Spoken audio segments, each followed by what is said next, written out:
F-8 Crusader jugaba con desventaja, pero la astucia y la pericia de sus pilotos le valieron el título de El último caza, una leyenda de la guerra de Vietnam.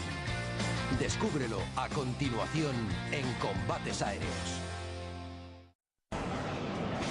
En una época en la que los combates aéreos se decidían con misiles de largo alcance, un avión combatía con una ventaja adicional.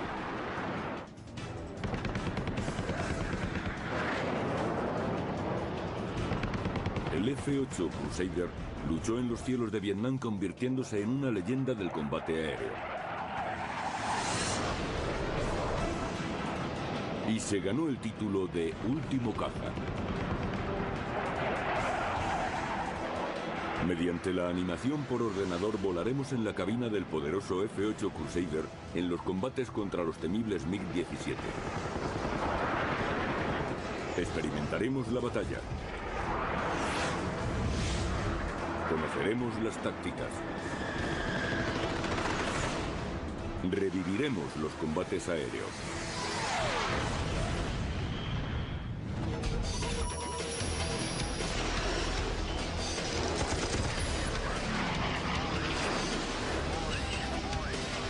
Combates aéreos, el último caza. 19 de mayo de 1967. 12 cazas F-8 Crusader se dirigen hacia Hanoi, la capital de Vietnam del Norte. Los Crusader escoltan a 2 bombarderos A-4. Van a realizar la primera incursión en Hanoi. Los A-4 lanzarán el nuevo misil Walleye guiado mediante una cámara de televisión contra la central térmica de la ciudad. Alimentado con 150 misiones realizadas, es el jefe de la misión. Se trataba de escoltar a ambos A-4 hasta el objetivo y luego sacarlos de allí. Era importante lanzar los Walleye, a pesar de que Hanoi era un lugar peligroso.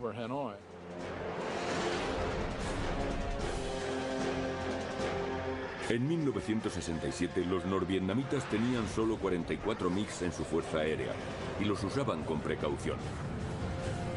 Pero aquel día sería diferente. Los comunistas recurrían a todas las fuerzas disponibles para defender la capital. Suponíamos que cuando llegáramos allí, responderían a nuestro ataque. Los pilotos de Crusader, como el teniente Phil Wood, asumían el reto con agrado. Deseábamos combatir, queríamos enfrentarnos a ellos. Todas las noches rezábamos para combatir contra los MiG, pero estos no aparecían. Volando sobre el espacio aéreo de Hanoi, Phil Wood descubre a una 6 de la Marina que formaba parte de la misión de bombardeo. Huye de la zona del objetivo con un MiG-17 en su cola.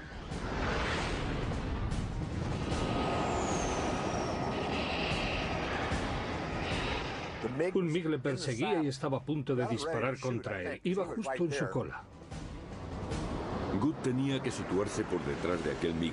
Encendió la postcombustión y dio una vuelta de 180 grados hacia la izquierda.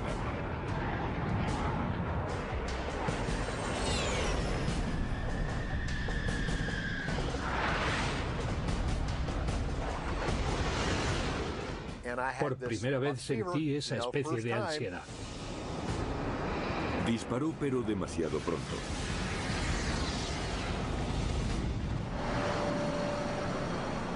El Sidewinder, un misil de infrarrojos, no puede seguir el blanco si este gira a más de 2 Gs. El MiG vio la estela del misil y dio un viraje ceñido a la derecha. El MiG se apartó de la 6 y picó hacia tierra. Giró a la derecha y descendió con la postcombustión encendida. Me lancé a perseguirle por las afueras de Hanoi.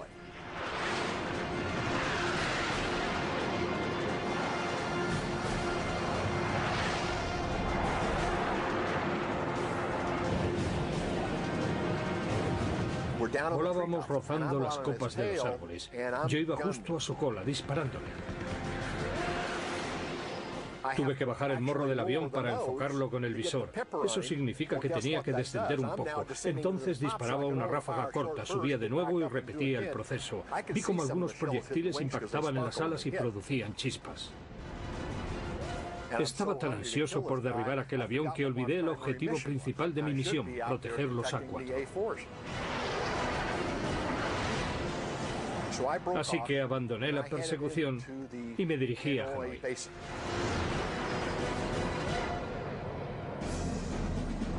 Mientras tanto, los A4 regresan a su base tras la misión. Ya solo tenían que sobrevolar el mar, de vuelta a su barco.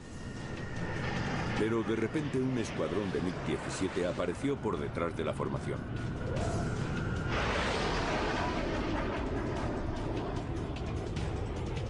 Paul Spear y sus hombres se abrieron para enfrentarse a los MiG.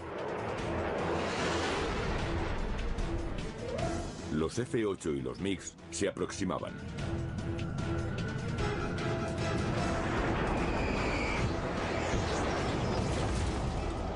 El último caza con cañón tendría que demostrar su valía. Con la llegada de la era supersónica a principios de los años 50, la Marina norteamericana necesitaba un caza de reacción con armamento pesado capaz de rebasar la barrera del sonido. En junio de 1953, la Chance Bogue Aircraft obtuvo el contrato para diseñar y construir el nuevo caza, y a los 2 años voló el primer prototipo de Crusader. Equipado con el motor J-57 de Pratt & Whitney, el nuevo avión era muy rápido. En su primer vuelo sobrepasó la barrera del sonido. Poco después, se convirtió en el primer avión estadounidense en rebasar los 1.600 km por hora. El 16 de julio de 1957, un F-8 pilotado por el futuro astronauta John Glenn consiguió el récord transcontinental. Voló desde Los Ángeles a Nueva York en 3 horas y 23 minutos. El avión no solo era rápido, también era manejable y versátil. Un gran caza que servía a la vez como bombardero y avión de reconocimiento fotográfico. De hecho, las fotografías que desencadenaron la crisis de los misiles cubanos se tomaron desde un F-8.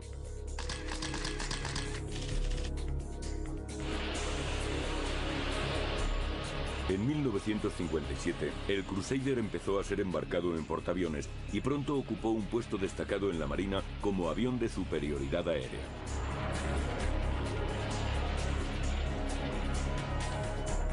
El Crusader marcó un hito en la historia de la aviación. Era un caza extraordinario. De hecho, los pilotos decían que cuando se volaba en F-8, se volaba en un caza de verdad. Con toda su carga para el combate, el F-8 superaba con creces la velocidad del sonido y podía subir a 12.000 metros. El motor J-57 tenía tanto empuje que el avión trepaba a unos 6.400 metros por minuto, algo sin precedentes. Me encantaba el motor. Me salvó la vida muchas veces y me sacó de muchas situaciones apuradas. Era muy resistente y los pilotos del Crusader lo forzaban al máximo, mucho más de lo aconsejable. Era un avión bonito, pero casi diría que los pilotos disfrutábamos degradándolo. Era un gran avión táctico. Podía absorber un gran daño y seguir volando. Cuando los pilotos se sentaban en un Crusader, sabían que estaban al mando de un pura sangre, capaz de derribar enemigos con misiles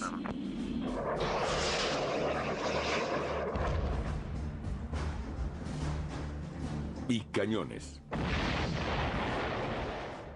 Solían decir que era el último pistolero porque sus cañones de 20 milímetros le convirtieron en el único caza de proximidad de la Marina durante la guerra de Vietnam. El otro caza de la Marina era el F-4 Phantom, un biplaza que al principio solo estaba armado con misiles. Cuando el teniente Phil Good concluyó su entrenamiento y le propusieron que eligiera entre ambos cazas, prefirió el Crusader. Yo decía de mí mismo que era un pistolero y que quería un avión para mí solo. Entonces tenía fama de ser un piloto agresivo, lo que me valió más de un apodo. El 19 de mayo de 1967, una reputación sería puesta a prueba. Con un escuadrón de MiG-17 persiguiéndoles, Paul Spear y sus Crusader se prepararon para darles caza.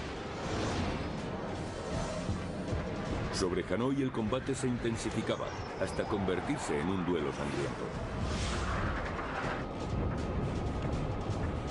Entre el fuego antiaéreo, los Crusader y los MiG combatían con los gases al máximo. Paul Spear estaba en medio de aquel caos. Giró su cabeza a la izquierda y vio un MiG a las 7 que se acercaba rápidamente. Spear se enfrentó a su atacante y empezó un duelo de persecución.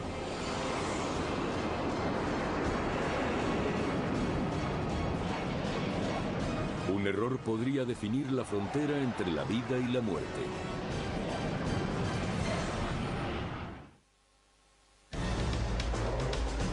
...19 de mayo de 1967...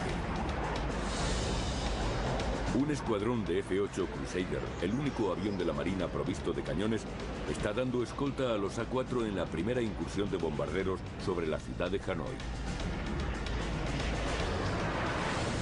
Los MiG-17 despegan para atacar a los norteamericanos en su retirada. Paul Spear se ve envuelto de pronto en una serie de complejas maniobras llamadas tijeras con uno de los MiGs.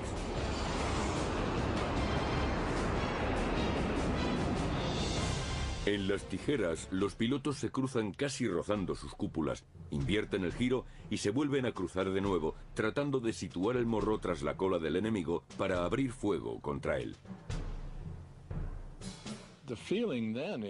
Se trata de derribar al contrario.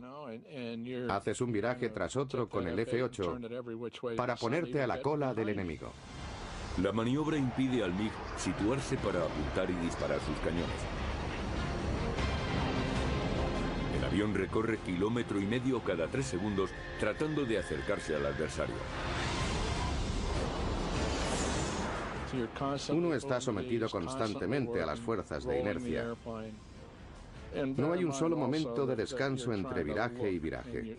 Hay que girar la cabeza hacia atrás para ver al enemigo. No dejamos de movernos en la cabina. Cuando descienden, los MiG-17, bastante más ligeros que los Crusader, viran mucho más ceñido. Uno de ellos se coloca en la cola de Spear, que debe salir inmediatamente de las tijeras. Recuerdo que aquel tipo tenía tantas ganas de derribarme como yo de derribarle a él. Cuando tienen que invertir el giro de nuevo, el norteamericano hace subir el avión verticalmente, acelerando a fondo y dejando atrás al MiG. El mayor empuje del motor del Crusader le permite aventajar a su oponente. Spear está ahora colgado ante el MiG, que espera que éste siga haciendo las tijeras.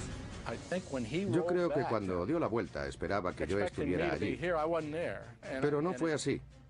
Durante un instante estuvo desorientado. Empezó a alabear, intentando saber dónde me encontraba yo. Entonces encendió la poscombustión y picó hacia tierra. Y claro, cuando hizo eso me lo puso muy fácil, porque se situó frente a mí. Spear y su punto picaron también y dispararon contra el MiG. Disparé un misil, pero apenas pude verlo. Debido a la inercia del avión, el misil se desvió, se volvió loco y no pude seguirlo.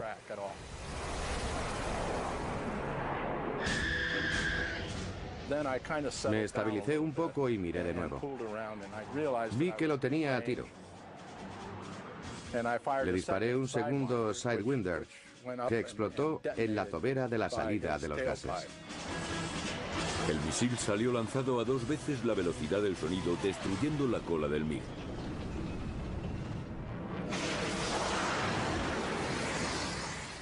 La carga del anillo de expansión del misil explotó y le arrancó la cola. Acabó volando invertido y cayendo a tierra, hecho una bola de fuego.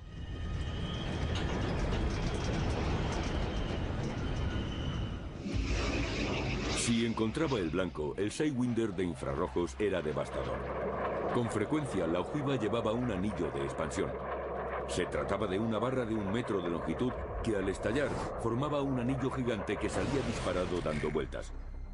El misil solo tenía que acercarse al enemigo para que el anillo saltara por los aires.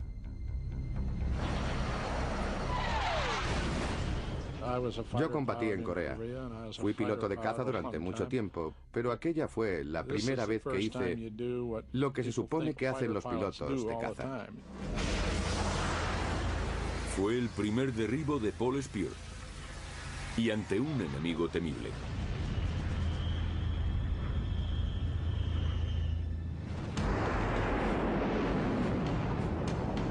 El MiG-17 pertenecía a una generación más antigua que el Crusader. Debido a su mayor envergadura y a un estabilizador horizontal más grande, tenía más estabilidad que el MiG-15, volando a velocidades cercanas a Mach 1. Fue también el primer caza soviético provisto de un motor con poscombustión, el Klimov VK-1F. Paul Gilchrist, piloto de Crusader, probó un MiG-17 capturado para informar de sus características al Departamento de Defensa. El MiG-17 es un avión que vira maravillosamente a velocidades inferiores a 850 km por hora. Pero si se rebasa esa velocidad, tienes que ser Schwarzenegger para hacerlo girar. Yo tenía que hacer un gran esfuerzo para que virara a más de 900 km por hora. La palanca de control, que era de acero, se doblaba. Durante un vuelo, recuerdo que llegué a curvarla y temí romperla. Este fallo podía ser aprovechado por los pilotos de los Crusader. A altas velocidades, el F-8 viraba tan ceñido o más que el MiG-17 debido a su robusta estructura y a sus alerones asistidos por servo. Pero a bajas velocidades, a menos de 850 km por hora, el MiG-17 era más maniobrable. La clave para los pilotos de Crusader era combatir con los MiG a altas velocidades. 19 de mayo de 1967. Paul Spear, piloto de Crusader, acaba de derribar a un MiG-17 en el momento en que el combate sobre Hanoi alcanza su clímax. El teniente Phil Good, que había estado persiguiendo a un MiG, regresa al combate. Parecía imposible, no lo podía creer. Se veían estelas de misiles superficie-tierra. Se producían explosiones de color rosáceo. Lanzaban misiles de 57 milímetros que eran de color negro y gris. También vi a varios MiG ardiendo después de haber sido alcanzados y a un F-8 cayendo después de haber sido derribado. Good se unió rápidamente al combate buscando un blanco. Lo siguiente que oí fueron proyectiles rozando mi cúpula. Iban a una velocidad supersónica, por eso los oía zumbar. Volví la cabeza para situarme y vi que tenía un MiG-17 justo en la cola. Good se abrió bruscamente a la izquierda y encendió la poscombustión para aumentar la velocidad, pero se puso a tiro del MiG. Dos proyectiles de cañón explotaron justo detrás de su asiento, destruyendo algunos equipos electrónicos importantes. Allí es donde se encuentra la aviónica, el equipo de navegación y el aire acondicionado. El avión empezó a parecer una estufa y además el motor ingestó algo. Es decir, se tragó algunos trozos sueltos que quedaron en su interior. Perdí parte del empuje. Good da un giro a la izquierda a altas Gs, seguido por el MiG-17. La velocidad del viraje es demasiado elevada para el MiG y su piloto se ve forzado a aflojar un poco, lo que permite a Good ceñir su viraje, situarse en su cola y disparar. Pero las fuerzas de inercia son tan fuertes que el Sidewinder no puede alcanzar al avión enemigo.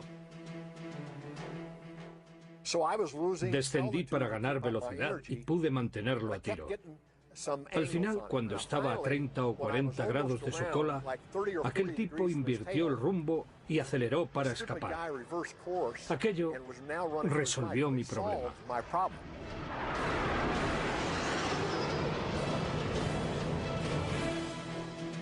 El MiG abandonó la espiral y Good pudo enderezar el avión liberándose de las fuerzas de inercia.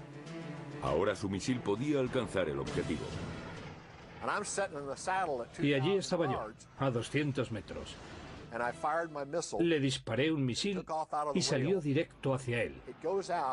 Lo alcanzó y le segó la cola.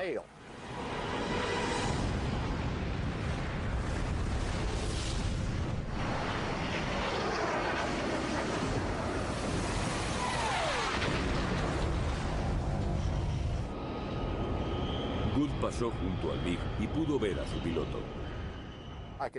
Pude ver hasta el color de su piel, la insignia de su hombro izquierdo y la máscara de oxígeno. Eyectó. Le vi saltar. El asiento se separó del avión, pero él no se separó del asiento. Cayó a tierra y se mató.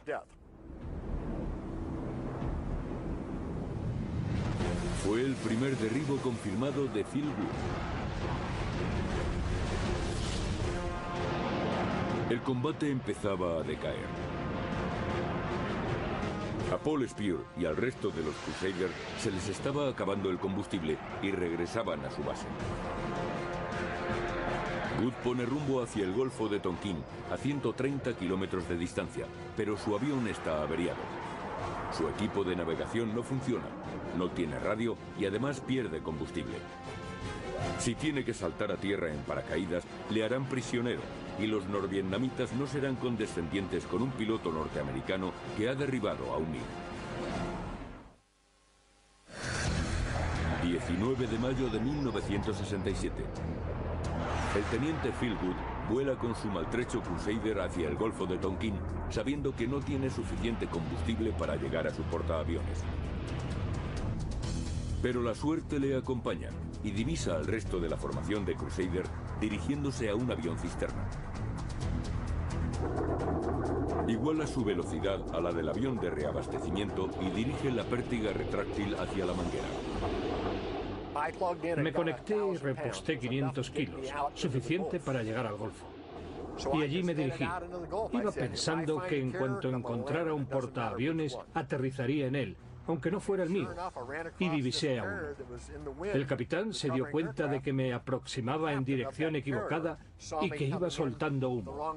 Sabía muy bien que los F-18 no sueltan humo. Los aviones que estaban en la plataforma fueron apartados para que Good pudiera realizar un aterrizaje de emergencia. Había mucha expectación. Cuando aterricé y enganché el cable de detención, todo el combustible se volcó hacia las cámaras de combustión, se incendió y explotó la parte trasera del avión. Pero ya estaba a bordo, aunque no sabía qué portaaviones era aquel. Miré los números que llevaba en su costado, eran 63, y supe que estaba en el Kitty Hawk. Lo que no podía imaginar siendo entonces un joven teniente es que 17 años más tarde sería el comandante de aquel portaaviones. En su primera misión sobre Hanoi, protegiendo a los bombarderos, los Crusader habían derribado 4 MiGs. Cuando volvimos al portaaviones, todos estaban entusiasmados tras el encuentro con los MiGs, pues había sido el primer gran combate. Habíamos tenido éxito aquel día, el primer gran día para los Crusaders. Pero el éxito no había sido rotundo. La central eléctrica no había sido destruida. Tenía que el misil Walleye debía entrar por una ventana para explotar dentro, pero se estrelló contra las gruesas paredes del edificio. Además, el avión del teniente Good tenía daños irreparables y el fuego antiaéreo había abatido a 2 Crusaders. El último caza demostró ser un excelente avión de combate, pero a esas alturas de la guerra, los combates uno contra uno eran raros. Los norvietnamitas utilizaban sus MiG como parte de su sistema antiaéreo, que incluía unos sofisticados misiles superficie-aire y miles de piezas de artillería móviles. Con frecuencia, los Crusader trataban de debilitar esa red defensiva. El F-8 podía llevar una gran carga de bombas. Tenía 2 puntos en las alas para colgar las bombas, pero nosotros tratábamos de evitar esas misiones si podíamos. Preferíamos las misiones de caza, en caso de darse. Pero las misiones principales del Crusader eran las de escolta, protegiendo aviones de ataque a tierra como el A-4 Skyhawk. 14 de diciembre de 1967. La 16ª ala aérea, con base en el portaaviones Oriskany, se le había asignado una misión única: lanzar minas en el delta del Río Rojo, a 65 kilómetros al sureste de Hanoi. El capitán de corbeta Dick Saffer, un veterano piloto de Crusader, escolta un A-4 Skyhook pilotado por el teniente Chuck Nelson. Saffer y Nelson se adentran en territorio enemigo sobre Tai Binh. Los norvietnamitas no esperan y envían varios cazas en su busca. Por la radio escuchamos que había 4 bandidos rojos saliendo del avispero, lo que significaba que había 4 MiG volando hacia nosotros. Saffer piensa que los MiG se dirigen al grupo principal de asalto a 25 kilómetros de distancia, pero es a ellos a quienes buscan. Las llamadas se repetían. 4 bandidos rojos a 30 kilómetros, 15 kilómetros. Cuando estaban a 5 kilómetros, empecé a temblar como un novato. Saffer se prepara para el combate. Pasa en invertido por encima del A-4, lo que le permite mantener la velocidad sin adelantar al avión de ataque más lento. Pero mientras vuela en invertido, descubre algo que le llama la atención. Percibí que algo brillaba y cuando miré hacia Chuck, vi a 2 MiG volando justo entre nosotros. Los MiG viraron lentamente hacia la izquierda y se pusieron a la cola del A-4. Probablemente trataban de tenderle una trampa a Saffer. Aunque él sabía que había otros 2 MiG cerca, no tenía otra alternativa. Debía enfrentarse a la amenaza inmediata. Encendió la postcombustión y picó hacia los MiG.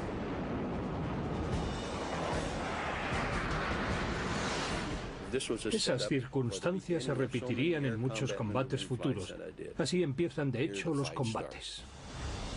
Por delante de él, el jefe de la formación de los MiGs hizo un viraje a la izquierda. La maniobra le protege, pero su punto con menos experiencia no puede seguirle y se pone a tiro de Saffer.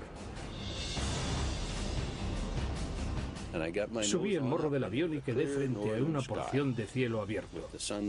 Tenía el sol al oeste.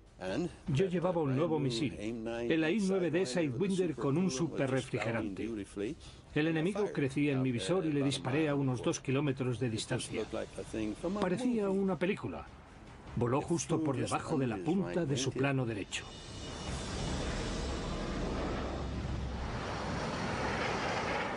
Y le rebasó sin estallar. Se perdió en el aire. No podía dar crédito a lo que había ocurrido. Era como si disparara a una bandada de patos y no acertara a ninguno. Los MiGs picaron y Saffer se preparó para lanzar otro misil. Pero de repente, a las 9, otro MiG pica contra él. Es la emboscada que Saffer estaba esperando.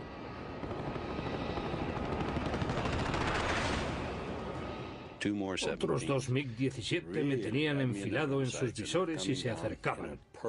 Y la verdad, tuve que centrarme. No quería ser un blanco fácil. Tenía que ofrecerle resistencia. Aquel fue uno de los combates aéreos más largos que se conocen.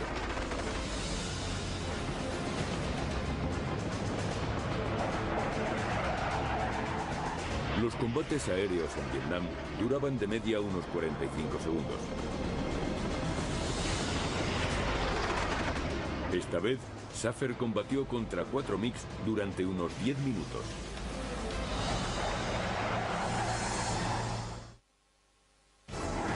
...14 de diciembre de 1967. 4 MiG-17 han tendido una emboscada al Crusader pilotado por Richard Saffer. El combate de 10 minutos de duración llevará a Saffer al límite de la resistencia humana. Cuando 2 MiG se lanzan en picado, Saffer hace un viraje a la izquierda a 8 Gs, las máximas posibles para escapar de la trampa. Pero los MiGs van demasiado rápido y le sobrepasan. Hay 4 aviones enemigos en el aire y la situación se hace cada vez más difícil.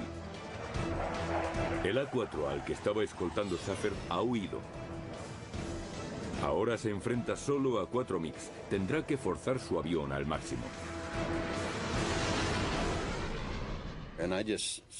Mantuve el Crusader en su cola e hice lo único que podía hacer: dar un tiro.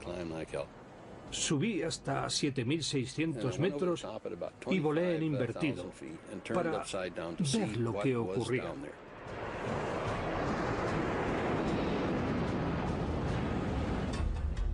La primera pareja de MiG está aquí. Descienden girando hacia la izquierda para ganar velocidad.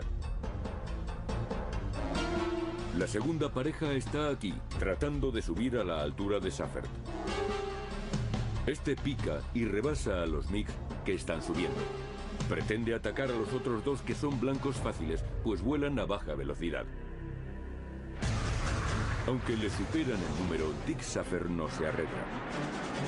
El Crusader pasa a 850 km/h a los MiGs en su ascenso. A 3.000 metros empieza a recuperarse del picado. Las fuerzas de inercia le arrancan la máscara de oxígeno y el micrófono. Ahora no puede pedir ayuda por radio. La inercia seguía tirando de mi rostro. La máscara quedó por debajo de mi barbilla y no podía hablar con nadie. La verdad es que no necesitaba el micrófono. Si hubiera abierto la cúpula, creo que me habrían oído. Saffert se coloca detrás del primer par de MiGs a las 6. Estos hacen un viraje ceñido a la izquierda para sacudirse el Crusader. Saffert maniobra para apuntarles con un misil Sidewinder. Pero para que el misil los bloquee, su morro no debe estar a más de 20 grados de la tobera de salida de gases de los MiGs. Se hace a un lado para separarse un poco y luego desciende. Al hacerlo consigue alcanzar posición de... Saffert oye el tono de aviso del misil y aprieta el disparador. No tuvo oportunidad de ver si el misil acertó el blanco. En ese instante una ráfaga de trazadoras pasó sobre su cúpula. El segundo par de MiGs había picado contra él. De nuevo están sobre él, a las 8. El combate ha cambiado de signo.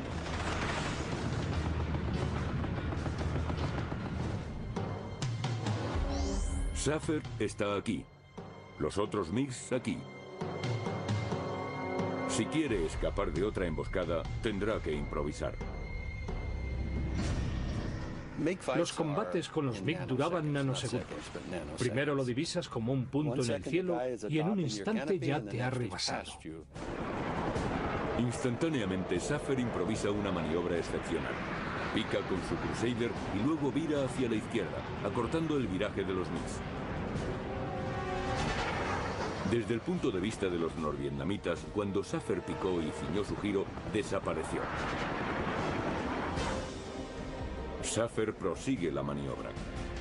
Ha conseguido que el ataque fracase, pero ahora se dirige directamente hacia tierra. Tira de la palanca hacia atrás y enciende la poscombustión. Un gran chorro de combustible entra por detrás de la turbina del F-8, doblando su empuje y haciendo que pase a toda velocidad entre los MiGs.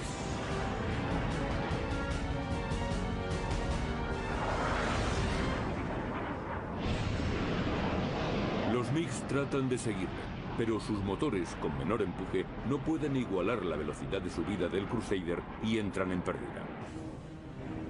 Saffert nivela a 7.500 metros, confiando en que podrá evadirse. De nuevo mira a su alrededor.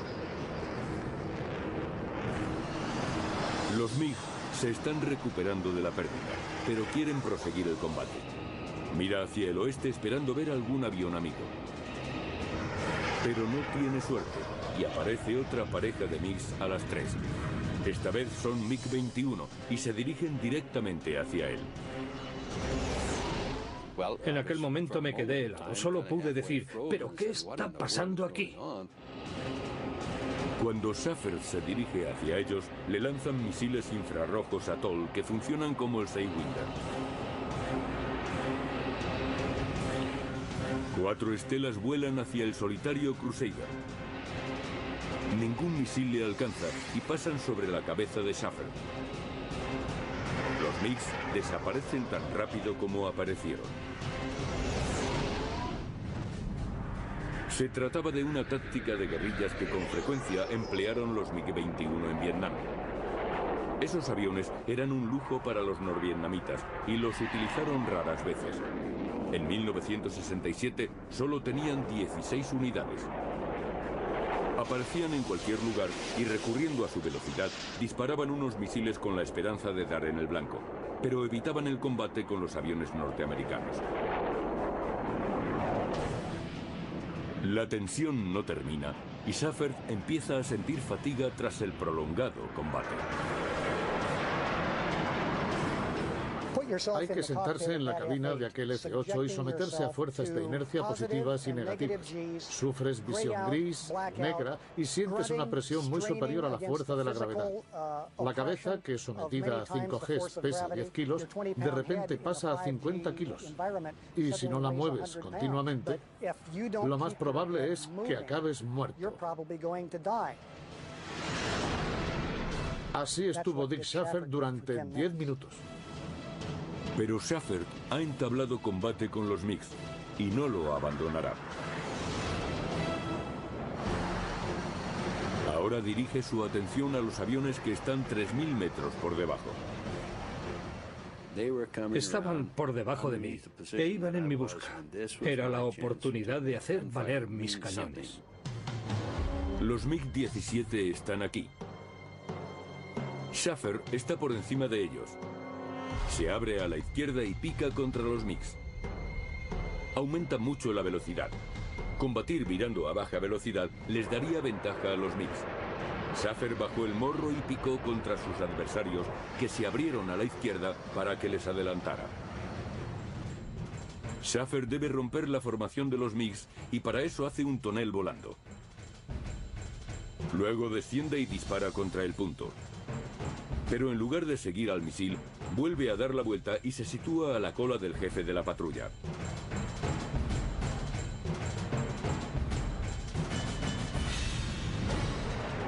Schaefer hace un tonel. A continuación dispara su último misil contra el punto. Vuelve a hacer otro tonel y mientras desciende cambia a los cañones. Hace de nuevo otro tonel. La maniobra ha funcionado. El punto se ha ido y el jefe está en el visor de Schaefer. Mientras realiza un viraje de altas Gs, Schaefer persigue al MiG. Se acerca a él a 600 metros. Apuntando al blanco, ciñe su viraje aún más. Apreté el disparador y salieron 7 disparos de cada cañón y las cintas de municiones se rompieron. Las fuerzas de inercia son tan grandes que los 4 cañones dejan de funcionar. El último caza no tiene ni cañones ni misiles. Ahora se encuentra ante un nuevo reto: sobrevivir.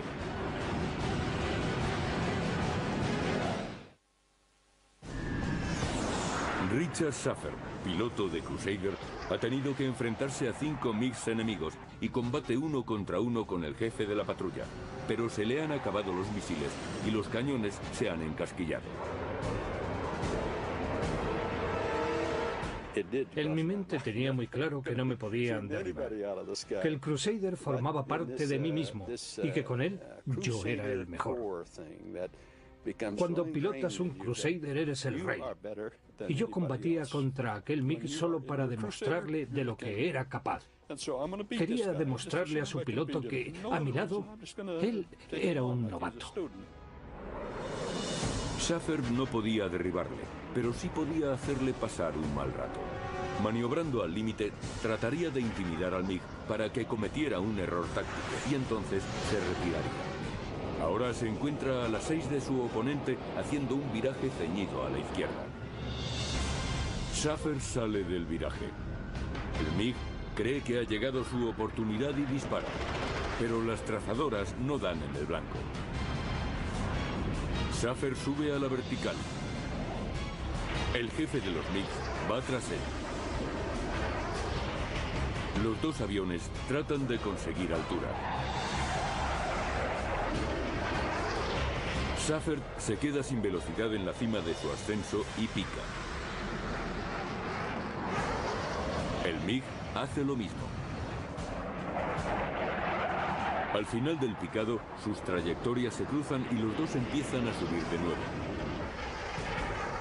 Mientras los pilotos tratan de situarse, realizan una compleja serie de maniobras, unas tijeras verticales.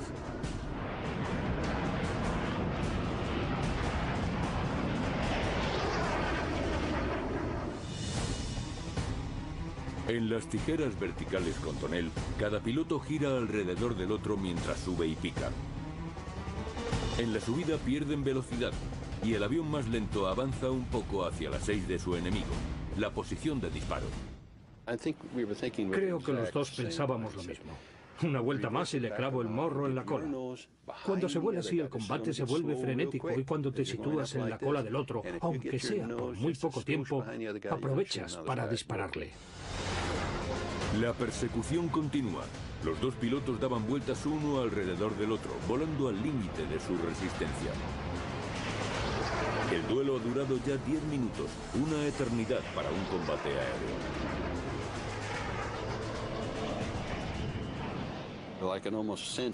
Sentía que su morro se acercaba más a cada vuelta. A la quinta o sexta, en la parte baja de las tijeras verticales, deduje que a la siguiente vuelta estaría al alcance de sus cañones y que entonces me dispararía. Schaefer debía hacer algo inmediatamente.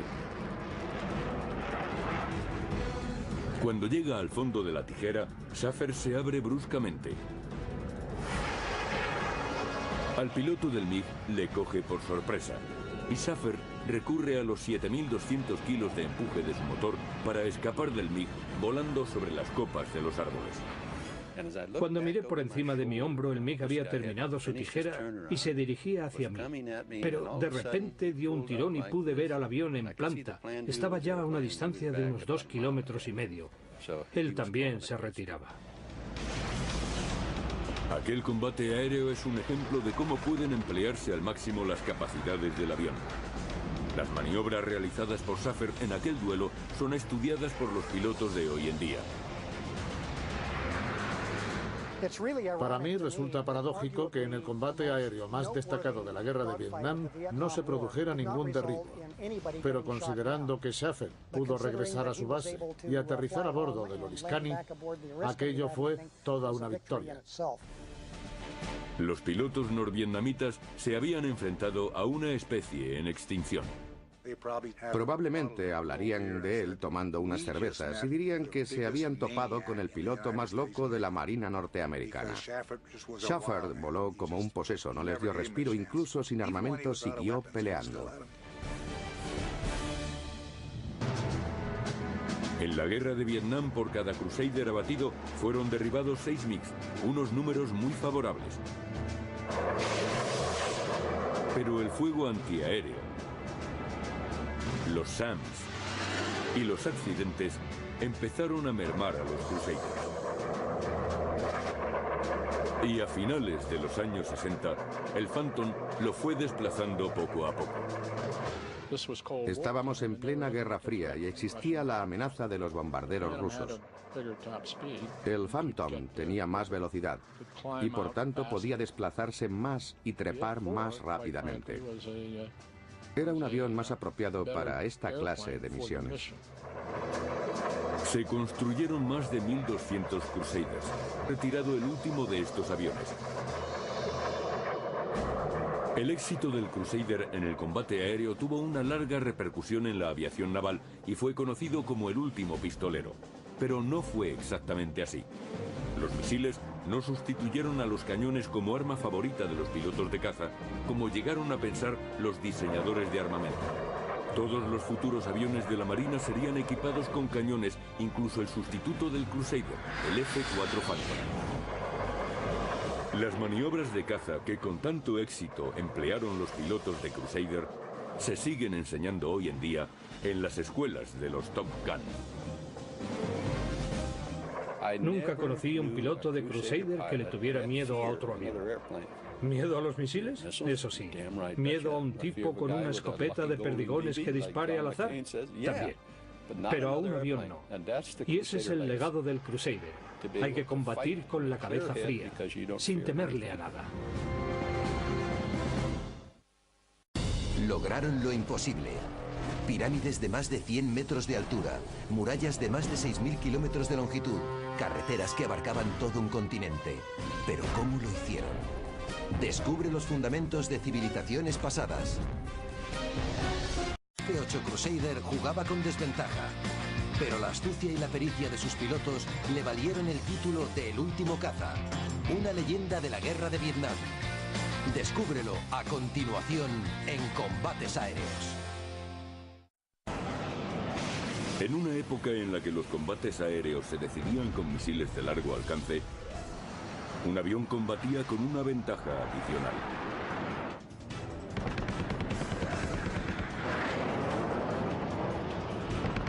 El F-8 Crusader luchó en los cielos de Vietnam convirtiéndose en una leyenda del combate aéreo.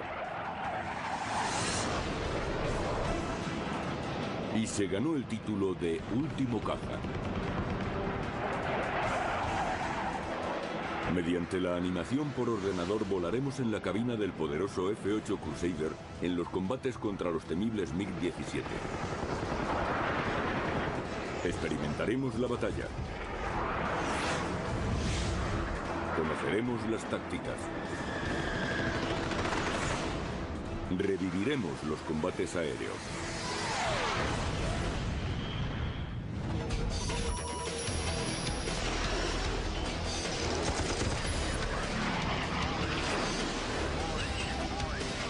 Combates aéreos, el último caza. 19 de mayo de 1967. 12 cazas F-8 Crusader se dirigen hacia Hanoi, la capital de Vietnam del Norte. Los Crusader escoltan a 2 bombarderos A-4. Van a realizar la primera incursión en Hanoi. Los A-4 lanzarán el nuevo misil Walleye guiado mediante una cámara de televisión contra la central térmica de la ciudad. Alimentado con 150 misiones realizadas, es el jefe de la misión. Se trataba de escoltar a ambos A-4 hasta el objetivo y luego sacarlos de allí. Era importante lanzar los Walleye, a pesar de que Hanoi era un lugar peligroso.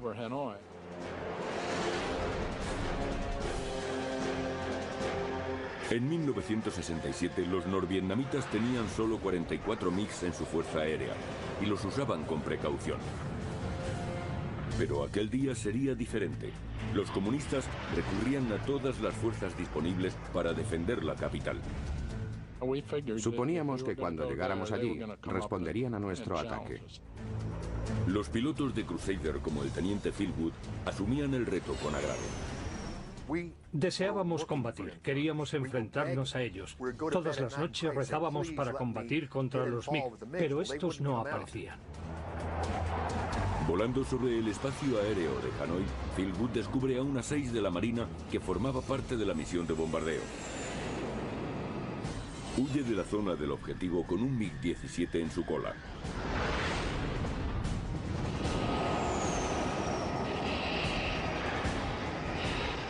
Un MiG le perseguía y estaba a punto de disparar contra él. Iba justo en su cola. Wood tenía que situarse por detrás de aquel MiG. Encendió la poscombustión y dio una vuelta de 180 grados hacia la izquierda.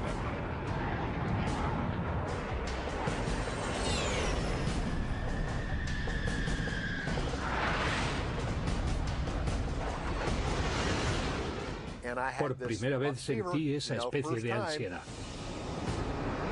Disparó, pero demasiado pronto.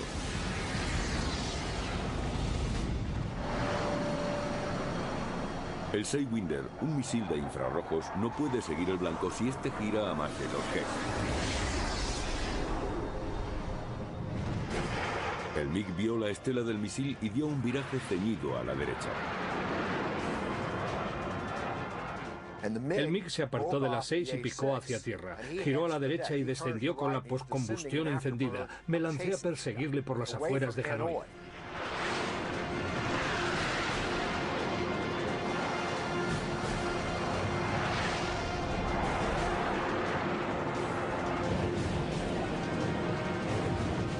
Volábamos rozando las copas de los árboles.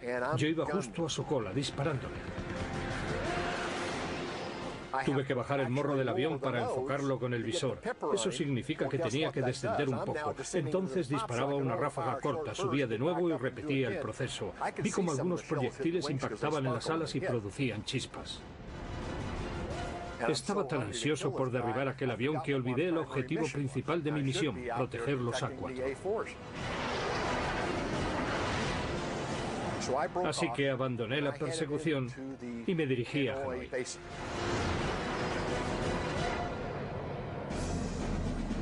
Mientras tanto, los A4 regresan a su base tras la misión. Ya solo tenían que sobrevolar el mar, de vuelta a su barco. Pero de repente un escuadrón de MiG-17 apareció por detrás de la formación.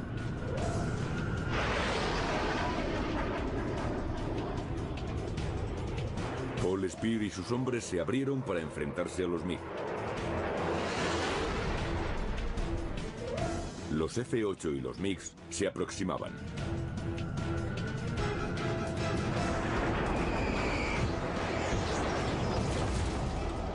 El último caza con cañón tendría que demostrar su valía. Con la llegada de la era supersónica a principios de los años 50, la Marina norteamericana necesitaba un caza de reacción con armamento pesado capaz de rebasar la barrera del sonido.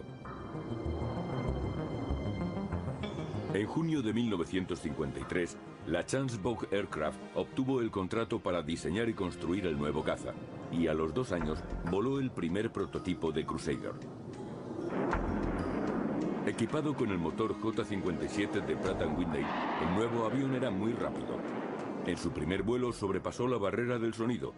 Poco después, se convirtió en el primer avión estadounidense en rebasar los 1.600 km por hora. El 16 de julio de 1957, un F-8 pilotado por el futuro astronauta John Glenn consiguió el récord transcontinental. Voló desde Los Ángeles a Nueva York en 3 horas y 23 minutos. El avión no solo era rápido, también era manejable y versátil.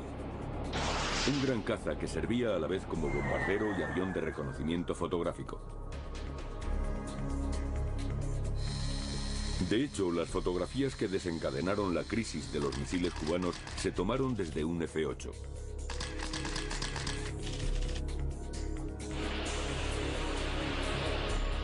En 1957, el Crusader empezó a ser embarcado en portaaviones y pronto ocupó un puesto destacado en la Marina como avión de superioridad aérea.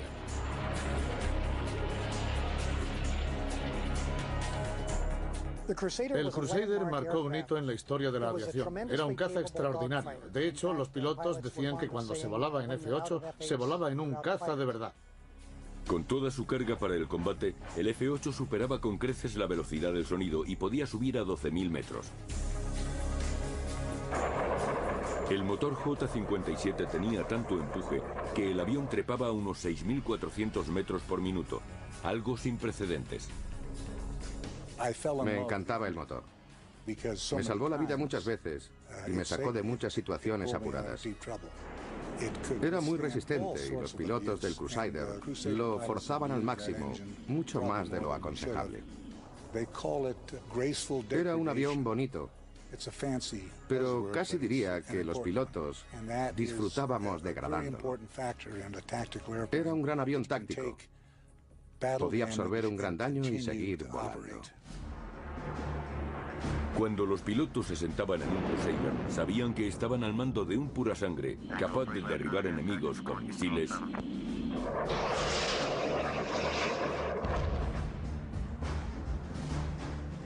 y cañones. Solían decir que era el último pistolero porque sus cañones de 20 milímetros le convirtieron en el único caza de proximidad de la Marina durante la guerra de Vietnam.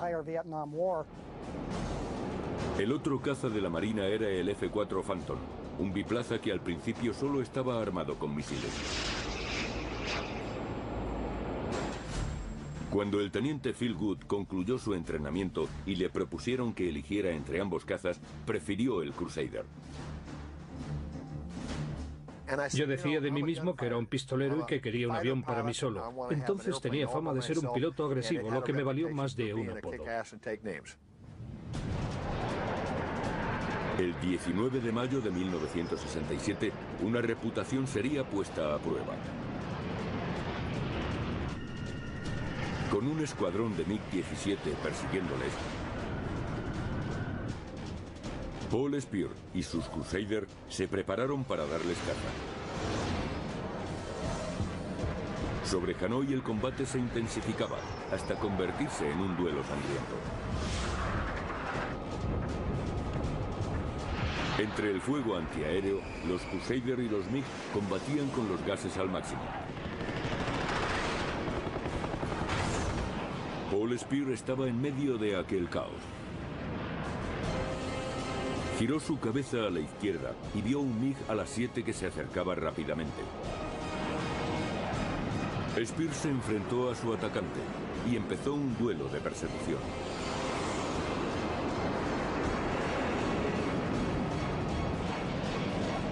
Un error podría definir la frontera entre la vida y la muerte.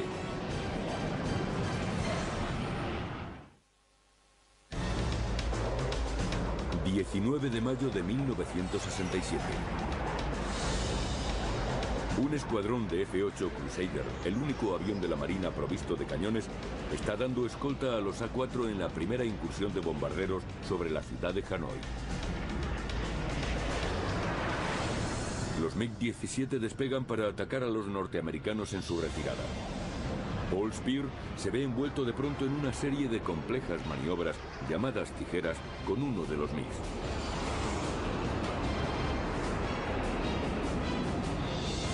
En las tijeras, los pilotos se cruzan casi rozando sus cúpulas, invierten el giro y se vuelven a cruzar de nuevo, tratando de situar el morro tras la cola del enemigo para abrir fuego contra él. Se trata de derribar al contrario. Haces un viraje tras otro con el F-8 para ponerte a la cola del enemigo. La maniobra impide al MiG situarse para apuntar y disparar sus cañones. El avión recorre 1,5 kilómetros cada 3 segundos tratando de acercarse al adversario. Uno está sometido constantemente a las fuerzas de inercia. No hay un solo momento de descanso entre viraje y viraje. Hay que girar la cabeza hacia atrás para ver al enemigo. No dejamos de movernos en la cabina. Cuando descienden, los MiG-17, bastante más ligeros que los Crusader, viran mucho más ceñido. Uno de ellos se coloca en la cola de Spear, que debe salir inmediatamente de las tijeras. Recuerdo que aquel tipo tenía tantas ganas de derribarme como yo de derribarle a él. Cuando tienen que invertir el giro de nuevo, el norteamericano hace subir el avión verticalmente, acelerando a fondo y dejando atrás al MiG. El mayor empuje del motor del Crusader le permite aventajar a su oponente. Spear está ahora colgado ante el MiG, que espera que éste siga haciendo las tijeras. Yo creo que cuando dio la vuelta esperaba que yo estuviera allí, pero no fue así. Durante un instante estuvo desorientado. Empezó a alabear, intentando saber dónde me encontraba yo. Entonces encendió la poscombustión y picó hacia tierra. Y claro, cuando hizo eso me lo puso muy fácil, porque se situó frente a mí. Spear y su punto picaron también y dispararon contra el MiG. Disparé un misil, pero apenas pude verlo. Debido a la inercia del avión, el misil se desvió, se volvió loco y no pude seguirlo.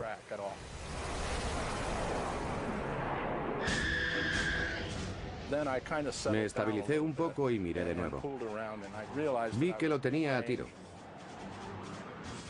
Le disparé un segundo Sidewinder, que explotó en la tobera de la salida de los gases. El misil salió lanzado a 2 veces la velocidad del sonido, destruyendo la cola del MiG.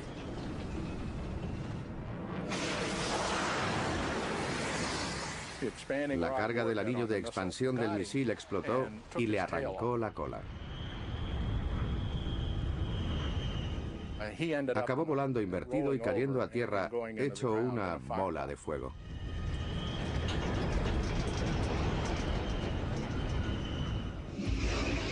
Si encontraba el blanco, el Sidewinder de infrarrojos era devastador. Con frecuencia, la ojiva llevaba un anillo de expansión. Se trataba de una barra de 1 metro de longitud que al estallar formaba un anillo gigante que salía disparado dando vueltas. El misil solo tenía que acercarse al enemigo para que el anillo saltara por los aires.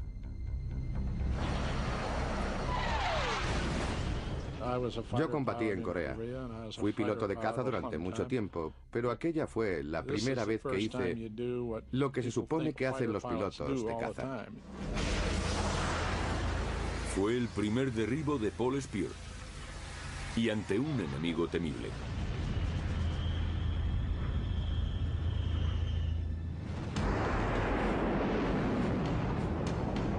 El MiG-17 pertenecía a una generación más antigua que el Crusader. Debido a su mayor envergadura y a un estabilizador horizontal más grande, tenía más estabilidad que el MiG-15, volando a velocidades cercanas a Mach 1. Fue también el primer caza soviético provisto de un motor con poscombustión, el Klimov VK-1F. Paul Gilchrist, piloto de Crusader, probó un MiG-17 capturado para informar de sus características al Departamento de Defensa. El MiG-17 es un avión que vira maravillosamente a velocidades inferiores a 850 km por hora. Pero si se rebasa esa velocidad, tienes que ser Schwarzenegger para hacerlo girar. Yo tenía que hacer un gran esfuerzo para que virara a más de 900 km por hora. La palanca de control, que era de acero, se doblaba. Durante un vuelo, recuerdo que llegué a curvarla y temí romperla. Este fallo podía ser aprovechado por los pilotos de los Crusader. A altas velocidades, el F-8 viraba tan ceñido o más que el MiG-17 debido a su robusta estructura y a sus alerones asistidos por servo. Pero a bajas velocidades, a menos de 850 km por hora, el MiG-17 era más maniobrable. La clave para los pilotos de Crusader era combatir con los MiG a altas velocidades. 19 de mayo de 1967. Paul Spear, piloto de Crusader, acaba de derribar a un MiG-17 en el momento en que el combate sobre Hanoi alcanza su clímax. El teniente Phil Good, que había estado persiguiendo a un MiG, regresa al combate. Parecía imposible, no lo podía creer. Se veían estelas de misiles superficie-tierra. Se producían explosiones de color rosáceo. Lanzaban misiles de 57 milímetros que eran de color negro y gris. También vi a varios MiG ardiendo después de haber sido alcanzados y a un F-8 cayendo después de haber sido derribado. Good se unió rápidamente al combate buscando un blanco. Lo siguiente que oí fueron proyectiles rozando mi cúpula. Iban a una velocidad supersónica, por eso los oía zumbar. Volví la cabeza para situarme y vi que tenía un MiG-17 justo en la cola. Good se abrió bruscamente a la izquierda y encendió la poscombustión para aumentar la velocidad, pero se puso a tiro del MiG.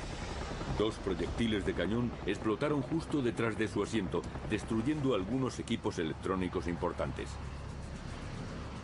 Allí es donde se encuentra la aviónica, el equipo de navegación y el aire acondicionado.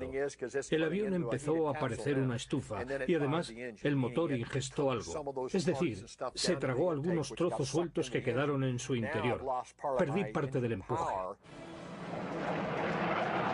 Good da un giro a la izquierda a altas Gs, seguido por el MiG-17. La velocidad del viraje es demasiado elevada para el MiG y su piloto se ve forzado a aflojar un poco, lo que permite a Good ceñir su viraje, situarse en su cola y disparar. Pero las fuerzas de inercia son tan fuertes que el Sidewinder no puede alcanzar al avión enemigo. Descendí para ganar velocidad y pude mantenerlo a tiro. Al final, cuando estaba a 30 o 40 grados de su cola, aquel tipo invirtió el rumbo y aceleró para escapar. Aquello resolvió mi problema.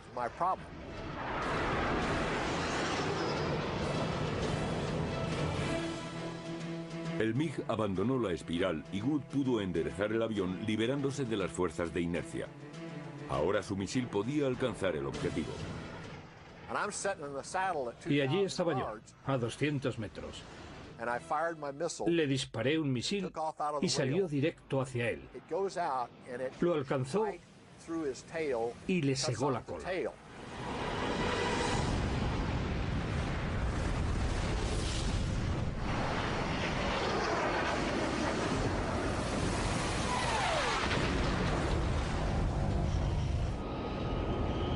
Good pasó junto al MiG y pudo ver a su piloto. Pude ver hasta el color de su piel, la insignia de su hombro izquierdo y la máscara de oxígeno. Eyectó. Le vi saltar. El asiento se separó del avión, pero él no se separó del asiento. Cayó a tierra y se mató.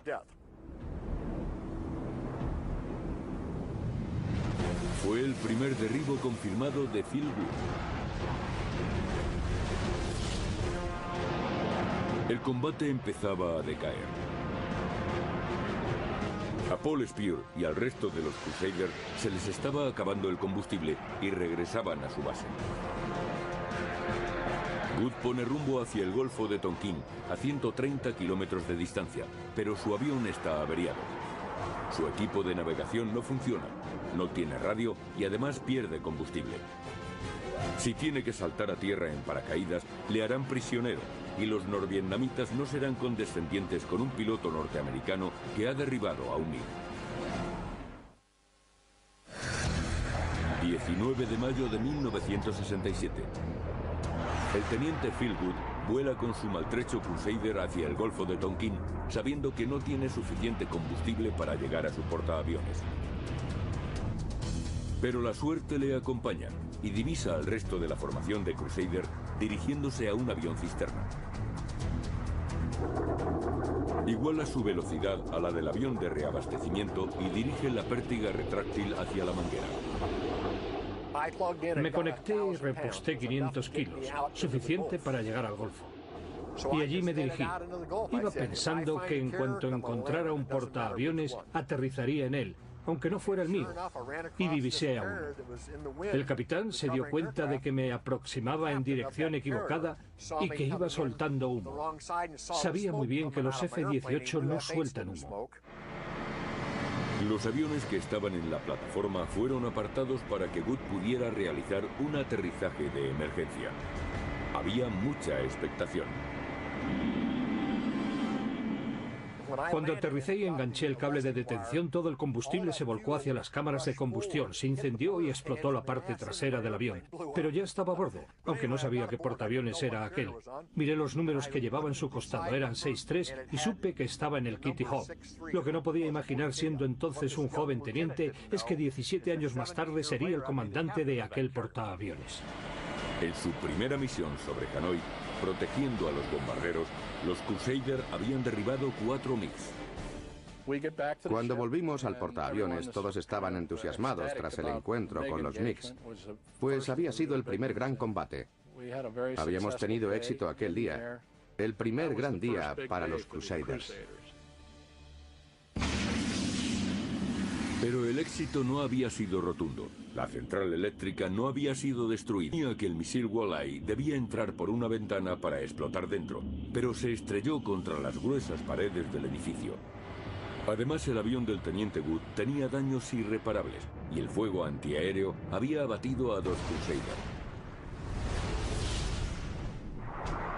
El último caza demostró ser un excelente avión de combate, pero a esas alturas de la guerra, los combates uno contra uno eran raros. Los norvietnamitas utilizaban sus MiG como parte de su sistema antiaéreo, que incluía unos sofisticados misiles superficie-aire y miles de piezas de artillería móviles. Con frecuencia, los Crusader trataban de debilitar esa red defensiva. El F-8 podía llevar una gran carga de bombas. Tenía 2 puntos. El F-8 Crusader jugaba con desventaja, pero la astucia y la pericia de sus pilotos le valieron el título de El último caza, una leyenda de la guerra de Vietnam. Descúbrelo a continuación en Combates Aéreos. En una época en la que los combates aéreos se decidían con misiles de largo alcance, un avión combatía con una ventaja adicional.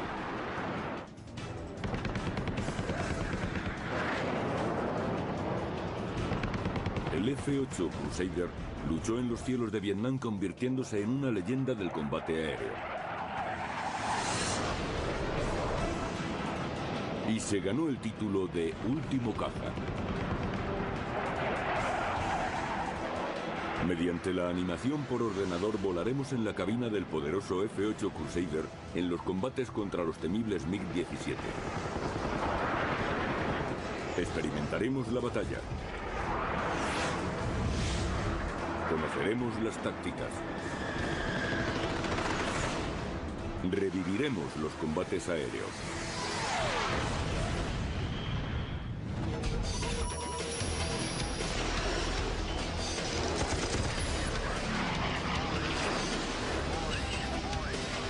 Combates aéreos, el último caza. 19 de mayo de 1967. 12 cazas F-8 Crusader se dirigen hacia Hanoi, la capital de Vietnam del Norte. Los Crusader escoltan a 2 bombarderos A-4. Van a realizar la primera incursión en Hanoi. Los A-4 lanzarán el nuevo misil Walleye guiado mediante una cámara de televisión contra la central térmica de la ciudad.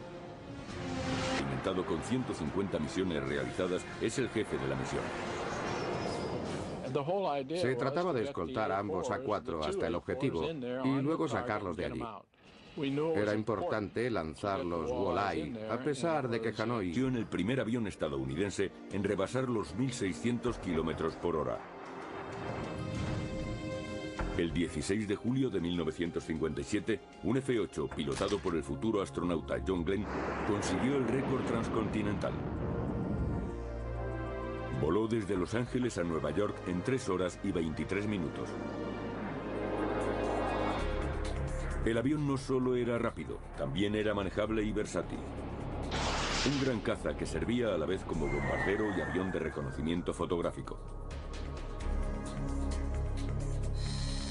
De hecho, las fotografías que desencadenaron la crisis de los misiles cubanos se tomaron desde un F-8.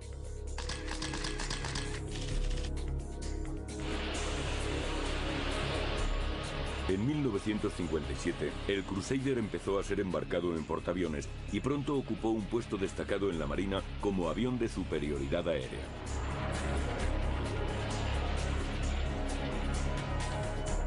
El Crusader marcó un hito en la historia de la aviación. Era un caza extraordinario. De hecho, los pilotos decían que cuando se volaba en F-8, se volaba en un caza de verdad. Con toda su carga para el combate, el F-8 superaba con creces la velocidad del sonido y podía subir a 12.000 metros. El motor J-57 tenía tanto empuje que el avión trepaba a unos 6.400 metros por minuto, algo sin precedentes. me encantaba el motor. Me salvó la vida muchas veces y me sacó de muchas situaciones apuradas. Era muy resistente y los pilotos del Crusader lo forzaban al máximo, mucho más de lo aconsejable. Era un avión bonito, pero casi diría que los pilotos disfrutábamos degradándolo. Era un gran avión táctico. Podía absorber un gran daño y seguir volando. Cuando los pilotos se sentaban en un Crusader, sabían que estaban al mando de un pura sangre, capaz de derribar enemigos con misiles,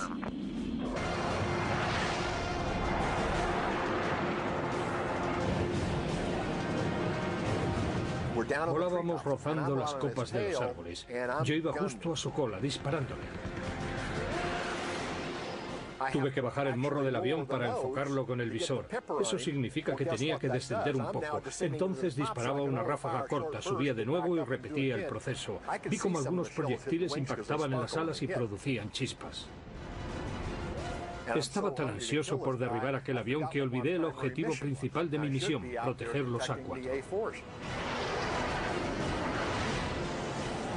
Así que abandoné la persecución y me dirigí a Hanoi.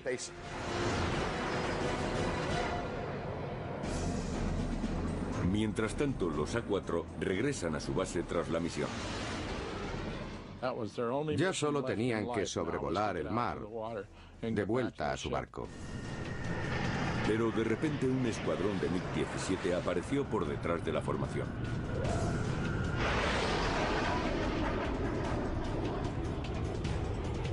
Paul Spear y sus hombres se abrieron para enfrentarse a los MiG. Los F-8 y los MiGs se aproximaban.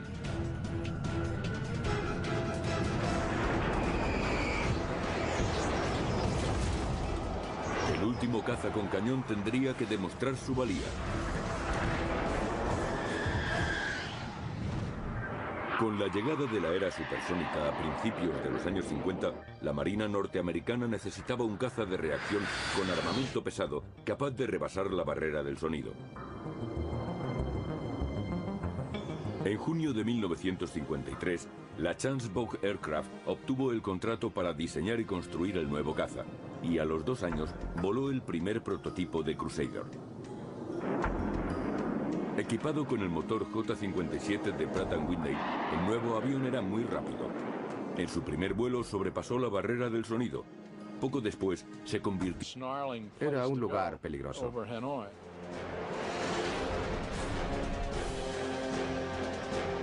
En 1967, los norvietnamitas tenían solo 44 MiGs en su fuerza aérea y los usaban con precaución. Pero aquel día sería diferente. Los comunistas recurrían a todas las fuerzas disponibles para defender la capital. Suponíamos que cuando llegáramos allí, responderían a nuestro ataque. Los pilotos de Crusader, como el teniente Phil Wood, asumían el reto con agrado. Deseábamos combatir, queríamos enfrentarnos a ellos. Todas las noches rezábamos para combatir contra los MiG, pero estos no aparecían.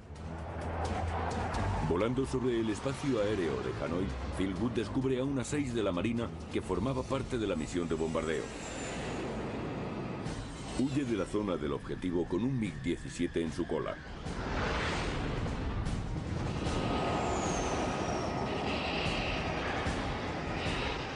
Un MiG le perseguía y estaba a punto de disparar contra él. Iba justo en su cola.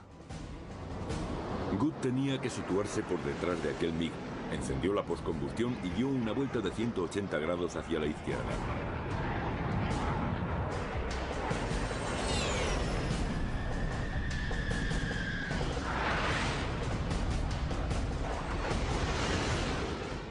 Por primera vez sentí esa especie de ansiedad.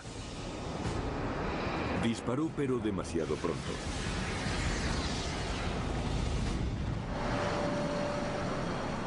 El Sidewinder, un misil de infrarrojos, no puede seguir el blanco si este gira a más de 2 Gs. El MiG vio la estela del misil y dio un viraje ceñido a la derecha. El MiG se apartó de la 6 y picó hacia tierra. Giró a la derecha y descendió con la poscombustión encendida. Me lancé a perseguirle por las afueras de Hanoi.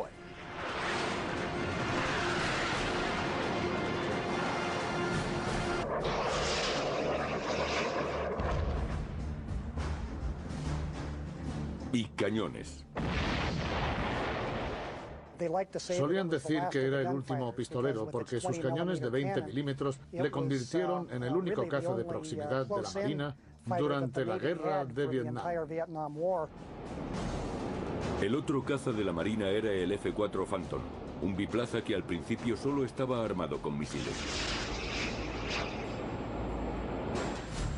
Cuando el teniente Phil Wood concluyó su entrenamiento y le propusieron que eligiera entre ambos cazas, prefirió el Crusader. Yo decía de mí mismo que era un pistolero y que quería un avión para mí solo. Entonces tenía fama de ser un piloto agresivo, lo que me valió más de un apodo. El 19 de mayo de 1967, una reputación sería puesta a prueba. Con un escuadrón de MiG-17 persiguiéndoles,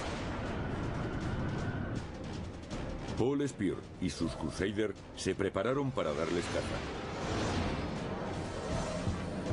Sobre Hanoi el combate se intensificaba hasta convertirse en un duelo sangriento.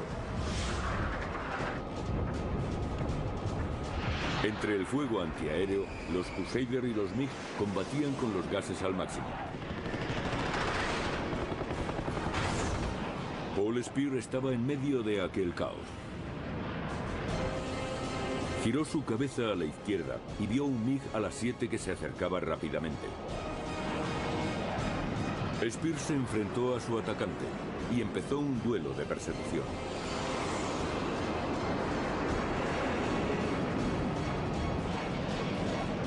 Un error podría definir la frontera entre la vida y la muerte.